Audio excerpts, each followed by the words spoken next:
Olá, eu sou o Davi e eu vou falar sobre o fascínio do ouro no Entre Guerras. Mesmo antes do fim da Primeira Guerra Mundial, já havia um consenso de que era necessário uma retomada do padrão ouro, porque acreditava-se que apenas com a retomada das rígidas regras do padrão ouro era possível reconstruir e desenvolver os países afetados pelo conflito. Na Inglaterra, foram tomadas medidas para chegar a esse objetivo desde o fim da guerra até 1925. Porém, o lastro com ouro só permaneceu por mais 6 anos no país. A Inglaterra sofreu com uma das mais altas taxas de desemprego de toda a Europa durante o período. Com a Grande Depressão, a Inglaterra se vê como o primeiro país desenvolvido, forçado pelas circunstâncias, a largar o padrão ouro, e já nota melhoras na sua economia a partir de 1932. Porém, mantendo as altas taxas de desemprego e as exportações que antes eram tão importantes para o país, agora só tinham 65% do valor que possuíam em 1922. Se a trajetória da Inglaterra não exibiu o mesmo vigor que a retomada de países como Estados Unidos e Alemanha, ainda assim ela demonstrou um desenvolvimento muito melhor do que vários países que manteram o lastro como o padrão ouro. Os Estados Unidos se tornaram a potência mundial inquestionável, e a Inglaterra já não tinha mais o papel de hegemonia do mundo como era no século XIX. Mas, ao final dos anos 30, a Inglaterra ainda manteve um importante papel na Europa, como principal potência investidora no exterior. O boom e o roteiro deflacionário. Em uma perspectiva econômica, as consequências da Primeira Guerra foram menos dramáticas na Inglaterra do que no continente. Em 1918, quando o PIB da França e da Alemanha recuou 36% e 18%, o PIB inglês já crescia cerca de 15%. Apesar disso, da elevada liquidez que havia, o poder de compra encontrava-se deprimido, a moeda desvalorizada, o controle de preços e shortage suprimido e a inflação em 25%. O chamado boom foi, acima de tudo, uma bolha especulativa de cerca de apenas um ano e foi sustentado pela elevada liquidez das empresas decorrente dos lucros da guerra e pela larga escala de crédito bancário. Mas este surto não poderia se sustentar. Ele se opunha ao alvo estratégico da política econômica, a paridade de 4,86 da libra com o ouro. Essa meta converteu-se em um ato de fé, adquiriu-se um caráter simbólico de reafirmação da Inglaterra como grande centro financeiro internacional, como referência para as demais economias do continente. Os objetivos principais do Tesouro nos anos 20 se resumiam a lidar e, na medida do possível, contrair o montante total da dívida, reduzir os custos de seu serviço e alongar seu prazo de vencimento. E foi graças à severa contenção das despesas desde 1920 que as contas correntes da União tornaram-se superavitárias. Houve avanço em relação ao prazo de vencimento da dívida, entretanto a permanência dos altos custos de serviço redundou na elevação real do custo da dívida.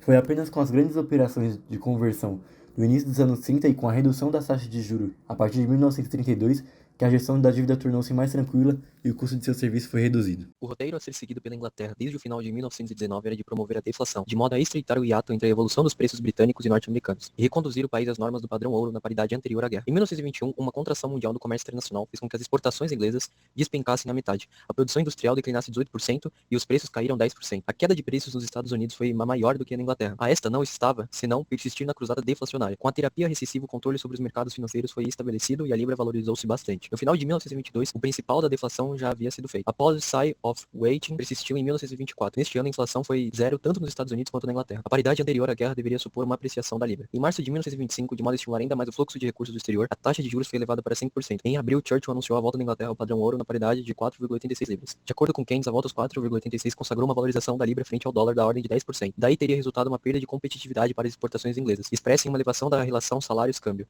Segundo Keynes, a intenção oculta do Banco da Inglaterra era de recompor a relação salários-câmbios em níveis competitivos para as exportações britânicas, através da redução dos salários nominais. Churchill, dessa forma, estaria colocando os trabalhadores à mercê do monstro econômico. A greve geral de 1926 confirmou as previsões de Keynes, o PIB caiu 3,7% e a produção industrial 5,4%. A respeito do desempenho da Inglaterra nos anos 20, a decisão de retornar ao padrão ouro precipitou o colapso de 1926 e foi uma das medidas responsáveis pela fragilização da economia britânica até 1931. O objetivo era que as condições anteriores à guerra fossem recriadas e que a prosperidade fosse retomada. Porém, a Inglaterra, com a sua velha indústria, inibiu as inovações e consolidou o retardamento da indústria inglesa. A guerra e a recuperação da economia mundial nos anos 20 surtiram efeitos desastrosos para a economia britânica. A perda de competitividade por conta da estrutura de produção ineficiente, o protecionismo e o acirramento da concorrência internacional atingiram as exportações inglesas, que permaneceram estagnadas ao longo da década de 20, levaram ao aumento do desemprego e agravaram o declínio da velha indústria. Porém, Foi exatamente ao longo dessa década que se iniciou o desenvolvimento de uma transformação da indústria inglesa. Essa década foi uma espécie de marco divisor entre o velho e o novo regime industrial. Nesse momento, as novas indústrias se consolidaram definitivamente na produção inglesa. A taxa de crescimento anual da produção das indústrias de engenharia elétrica e automobilística cresceu cerca do dobro da média britânica do período.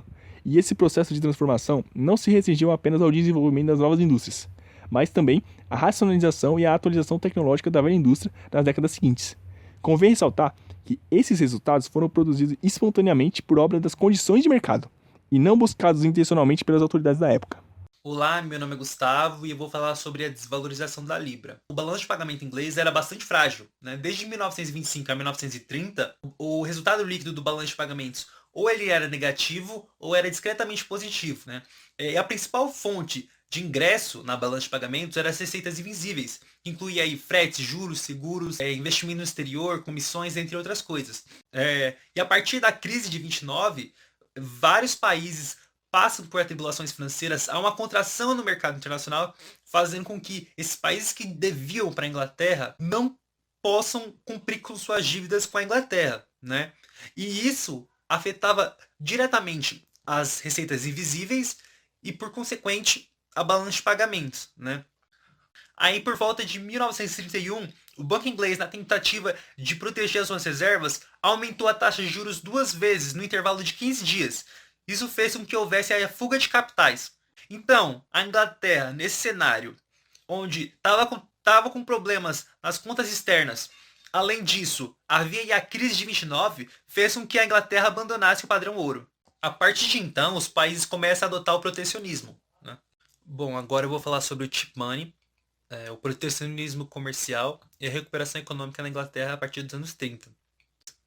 Pelo fato da Inglaterra ter desvalorizado a sua moeda e ter praticado política sistemática de dinheiro barato, antes que as outras nações industrialmente desenvolvidas, fez com que ela tivesse benefícios imediatos.